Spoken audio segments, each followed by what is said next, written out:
So guys, before we get started, don't forget we do have that amazing discount code thanks to Tier 0 Games going on right now. And all you have to do is put in ZW Games 5 to get 5% discount on your total order at tier0games.com. The links will be in the description below. What's up YouTube? Day here from Z4 Games.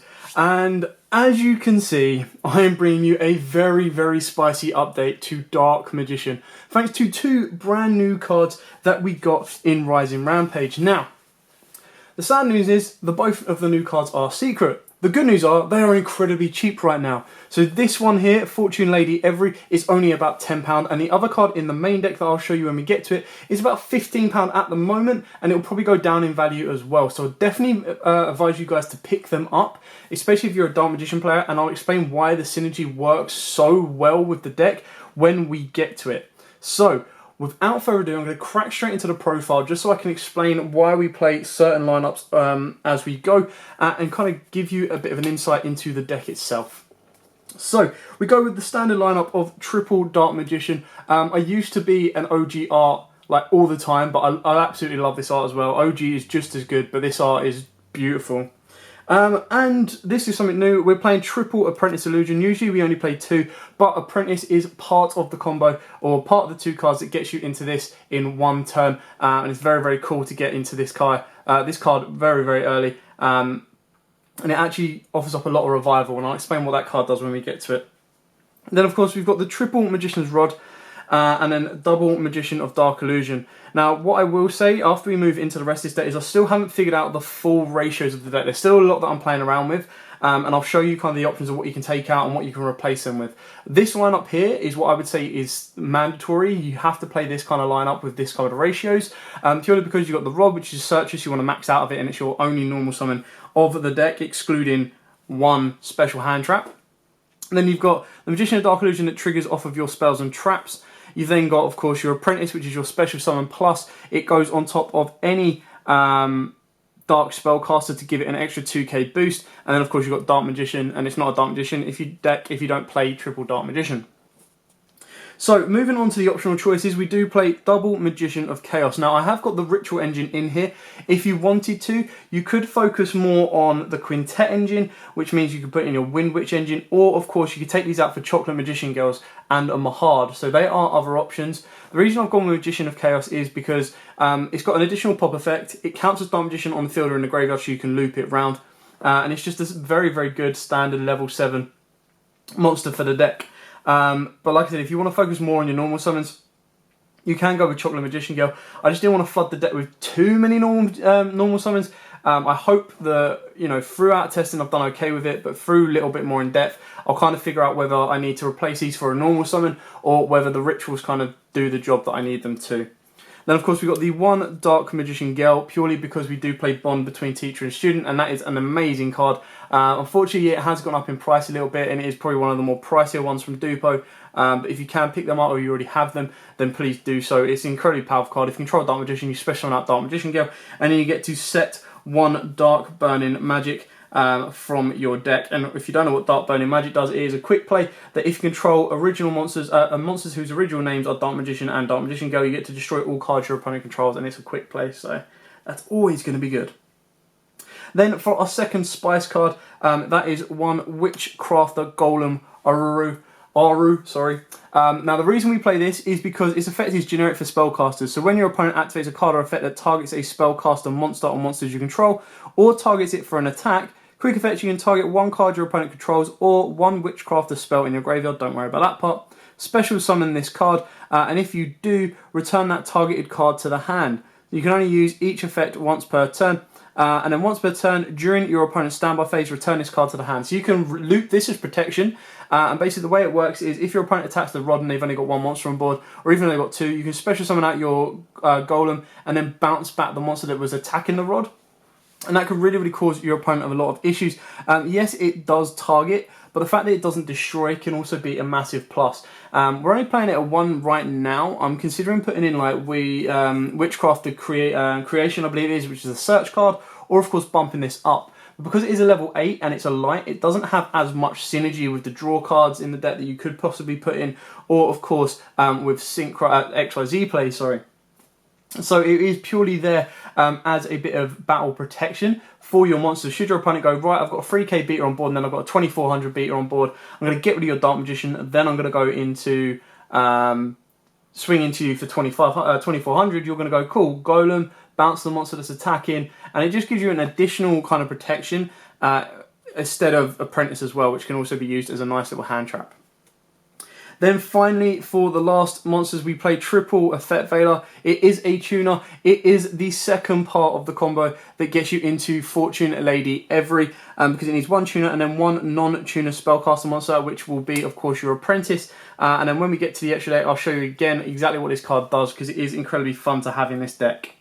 Moving on to the spells, we've got draw cards of Pot of Extravagance. Now, these draw cards can be any ones you want. I did have Desires. I've moved away from Desires purely because we play quite a few one-offs in the deck as well. And the last thing you really need is a Desire in one of your Dark Magician. That's where it can kind of really hurt.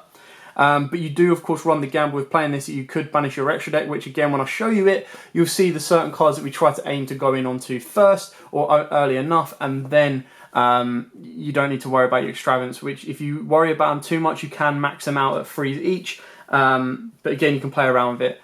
The other option, if I was going to play Witchcraft Creation, is I would play the Spellbook engine in place of this. The only issue with the Spellbook engine is at base minimum, it's like a 5-card engine, and this deck is pretty tight as it is right now. But these could be allures as well. Any kind of draw cards that you want, you just need the ability to draw in this deck. You also have the ability to put in stuff like Impermanence or, of course, Thanos Dragons if you have them. Thanos Dragons are very good because they are dark and level 7 and can fix your hands because you play a lot of higher level monsters. And then Allures, again, the downside is if you banish a Dark Magician or you're banishing a Dark Magician off it, it kind of puts you a step back. So you've got to be very, very careful on your choices, but it is down to personal preference and what kind of draw engine you want to play.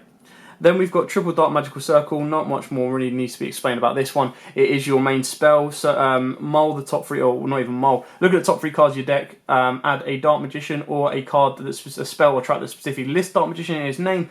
And then, of course, put the ones back into the top of the deck in any order. Then for the rituals, we do have Triple Preparation of Rites. This is obviously the search for the level 7 and the revival of a ritual spell in the graveyard. And then we do play double Advanced Ritual Art and 1 Chaos Form. Again, I'm not set on these right now, but the Chaos Form is searchable in more ways because it does state Dark Magician in its text. You can mill it off of your circle, you can search it off of your rod, and you can also search it off of your Illusion Magic, which is why I've dropped it down to 1. The reason I'm playing Advanced Ritual Art is because it kind of acts like a Foolish Burial in a sense as well by sending a Dark Magician from your deck to the graveyard. That then means your Eternal Soul is live without having to search out a Dark Magician. And that could be very, very useful as well. If you do, for example, have an Eternal Soul set and you're playing this the turn after it's been set, you send the Dark Magician, special summon out the Ritual, and then you get to revive the Dark Magician off of your Eternal Soul, or of course you can activate your Eternal Soul, search out your Dark Magic attack, and then you can pop 1 card your opponent controls with the Ritual's effect, and then activate a Dark Magic attack, clearing the board. So it's entirely up to you on how you'd want to play that one out, but it does give you a couple of options. Speaking of which, we do play 1 Dark Magic attack to destroy all of your opponent's back row. This could possibly be sided out, to be honest, because it really depends on what type of deck you're facing against. If they're not playing a heavy back row kind of deck, then you don't need to worry about it too much. We then also play the 1 Bond between teacher and student, and the 1 Monster Reborn, alongside the 1 Dark Magic Inheritance, the 1 Dark Burning Magic, and the 1 Illusion Magic. Finish off the 1 of spells, we do play the 1 Magicalized Fusion. We don't have a way to search it, so the only way we're going to be playing this card is if we hard draw it. And that is, again, it's another one of the cards that are up in question. I wanted to still involve Quintet, but the main issue I kind of had was space, and then being able to put in the dragons, the dragon to search it, and another poly, and kind of stuff like that to get it more consistent. To make it more consistent in the early game, you do need to play stuff like Chocolate Magician Girl or the Wind Witch engine, along with the Spellbook engine as well. And that would probably be where this becomes an early game play. This is more of a late game play where you're trying to look for that magical top deck that will win you the game, and that's where Quintet can kind of come into his own. It's still a nice little win con to have in the deck, which is why I've left it in there.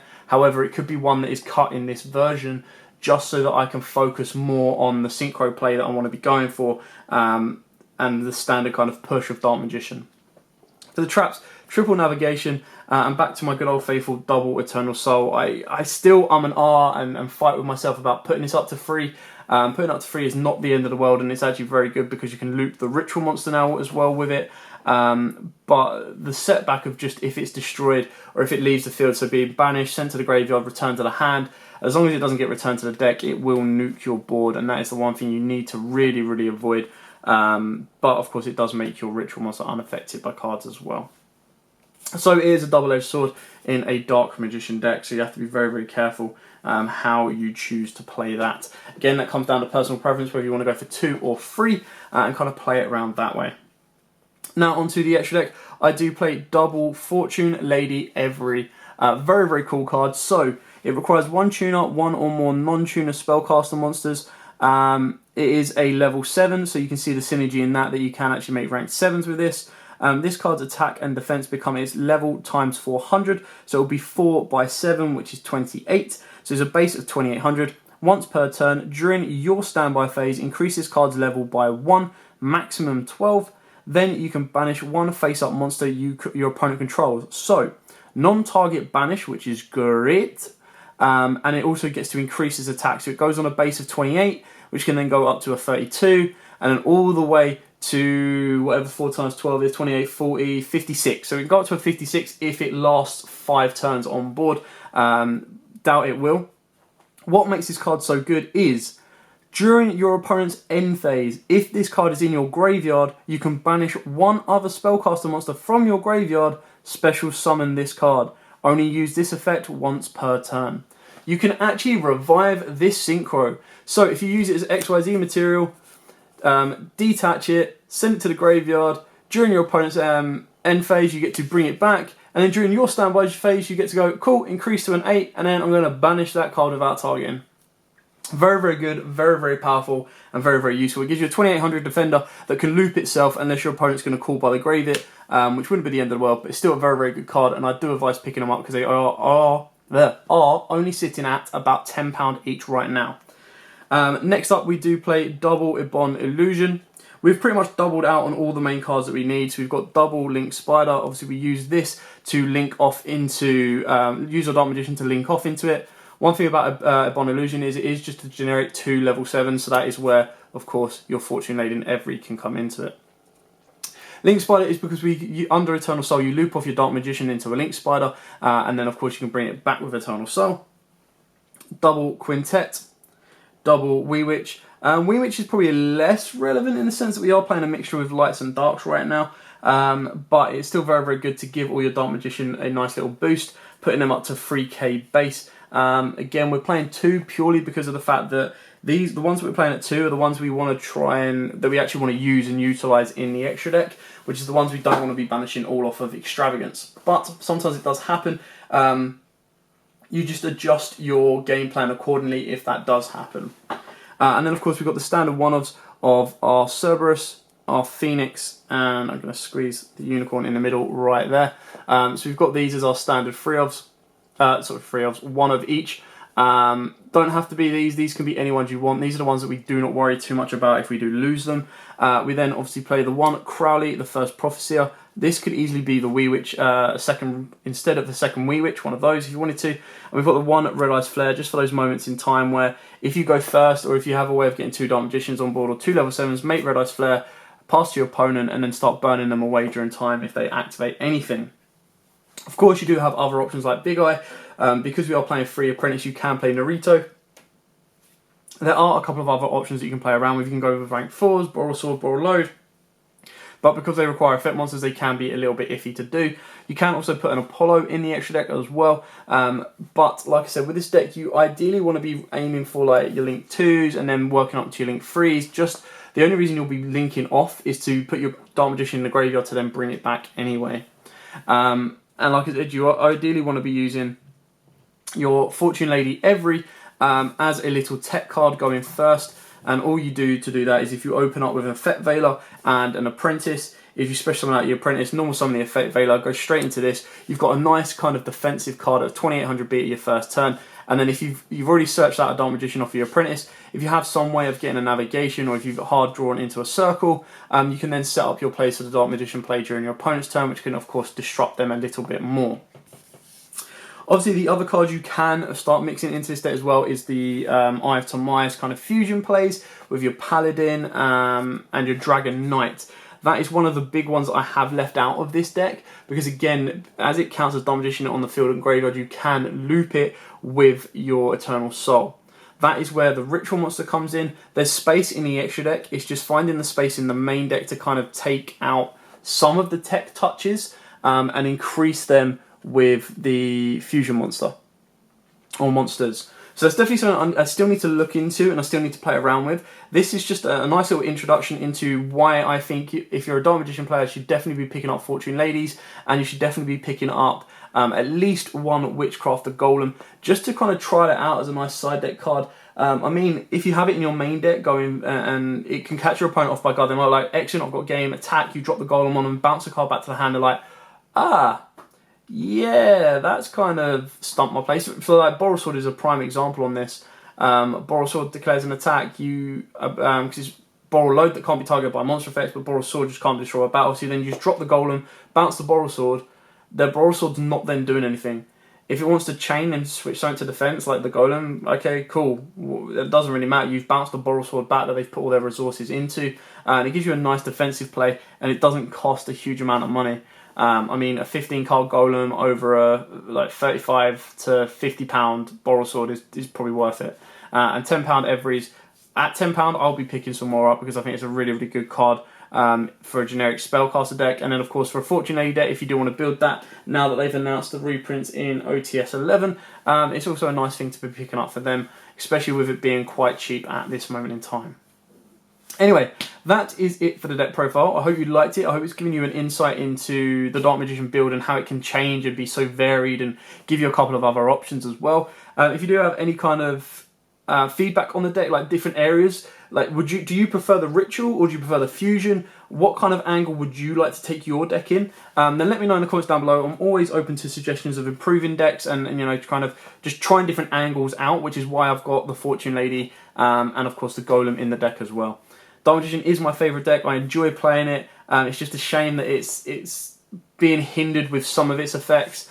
But it's still a very, very fun deck to play, hands down. Anyway, for now, thanks for watching. Don't forget to like, comment, subscribe, share. And until next time, guys, as always, happy dueling. What's up, YouTube? Dad here from All Games. Thanks for watching that video. If you liked it, please hit that big thumbs up button in the bottom corner as well. And don't forget to hit the big red subscribe button so you don't miss out on anything. Make sure you click that notification bell as well so you know every time one of our new videos goes up. Throughout the whole year of 2019, we're going to have more deck profiles, duels, and of course pack openings for you guys to watch and enjoy the entire year round. So stay tuned for more, and as always guys, happy dueling.